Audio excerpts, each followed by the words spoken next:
Hello. In this presentation, I will be talking about these three skills: public speaking, communication, and leadership. They are all promoted by Toastmasters International. I will be talking about how they are truly connected. So let's get started. I joined Toastmasters 4 years ago. After finishing 4 Pathways passes, giving more than 100 speeches, and taking a variety of officer roles at clubs and the district, what I realized is that Toastmasters is trying to promote a connection between these three skills. It seems they always come together. Together? This is where my questions come from. Like, how are they truly connected? Do they guarantee one another?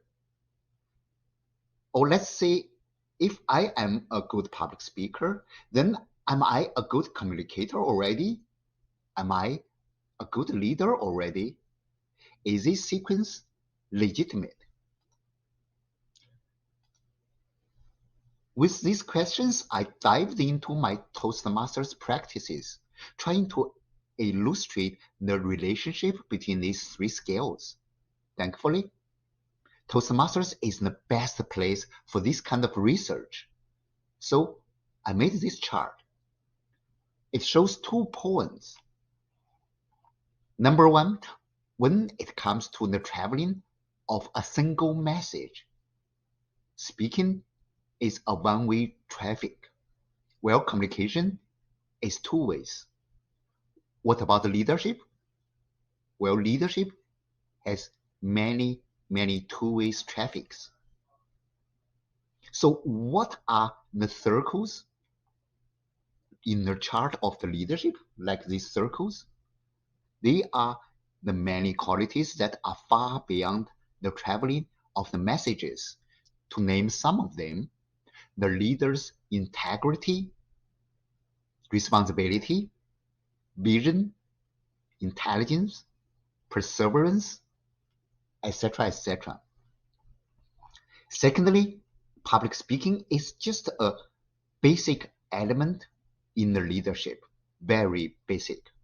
A good public speaker is just a step closer to a good leader, but drawing an equation between public speaking and leadership is alarmingly misleading.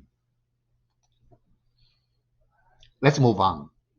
We all know that once becoming the member of a Toastmasters club, you can participate a lot of practices rather than just giving public speeches, right?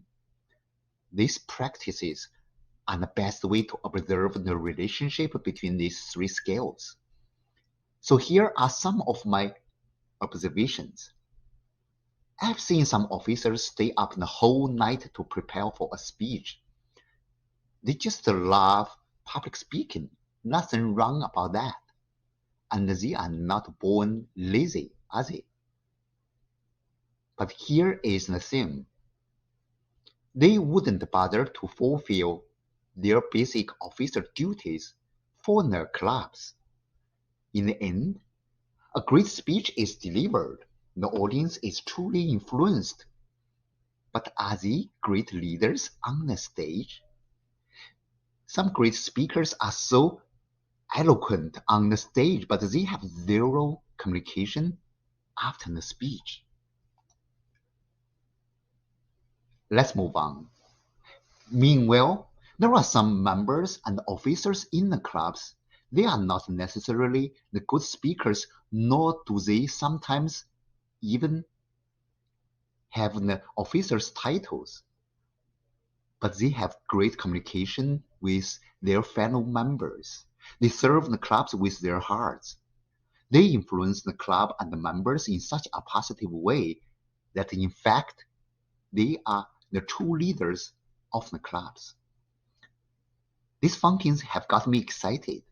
If these skills don't guarantee one another, how are they truly connected then?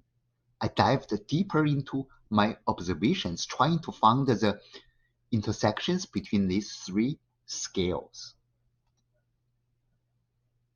Here is what I have found. Public speaking has little, if any, to do with leadership.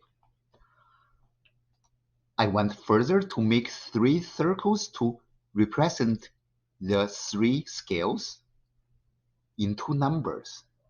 One is the number of people that possess these skills. Another is the number of activities involved in these 3 skills. Here is what I have found. The intersection between good speakers and good leaders may be disappointing for many. It's actually pretty small. I know it's a highly unpopular opinion, especially across the Toastmasters clubs. 2 years ago, when I posted this chart at Toastmasters International Facebook group, I was blasted by many proud public speakers. But do you notice there is another section, the communication? It shows that a good leader is more likely to be a good communicator rather than a good speaker.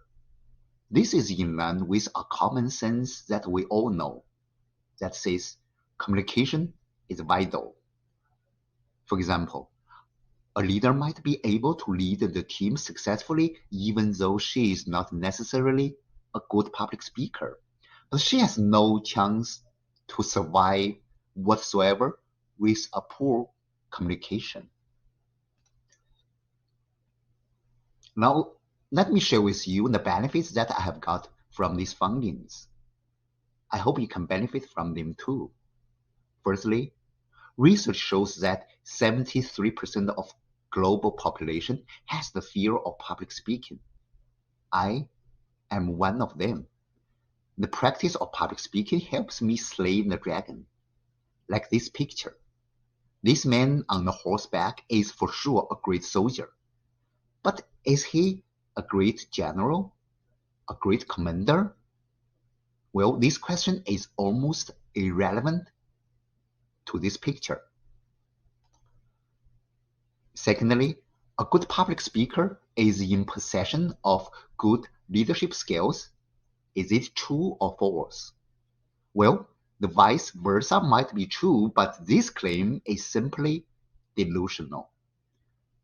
This teaches me a clear mind about my achievements. With that said, if one day I become a good speaker, it's not necessarily true that I have become a good leader. Third, what I realized is that to solve these problems, it's more important to pursue the communication skills than the on-stage performance. In the business world, we always hear that ideal is cheap, execution is valuable. Now I would add, in leadership, public speaking is cheap, communication is vital. Lastly, the pursuit of on-stage performance doesn't help to develop dynamic thinking, because we could end up thinking that acting is the key. Nothing is wrong with acting, but it has little to do with leadership. Here is my conclusion. A great leader is most likely a great public speaker, but a great speaker doesn't suffice by far to make a great leader. Sounds a bit discouraging, right? As we all come to Toastmasters to practice public speaking, why would I downplay the importance of public speaking? But dear friends, as I said, I come to Toastmasters to slay the dragon. My dragon is the fear of public speaking. These findings have helped me set up a lower and clearer goal for my trip, helped me stay focused, and enjoying every progress that I have made along the journey. Now, let me quickly share with you this quote from the past international director of Toastmasters, Greg Scott. He has now joined my team as the area director of Division C, District 12. His email signature says, Toastmasters is my mental vitamin. I happen to have a similar quote that says, Toastmasters is my mental workout. This realization has helped me get rid of the weighs upon my public speaking practice, get rid of the delusions about leadership. Communication is vital, and public speaking is just my mental workout. Thank you.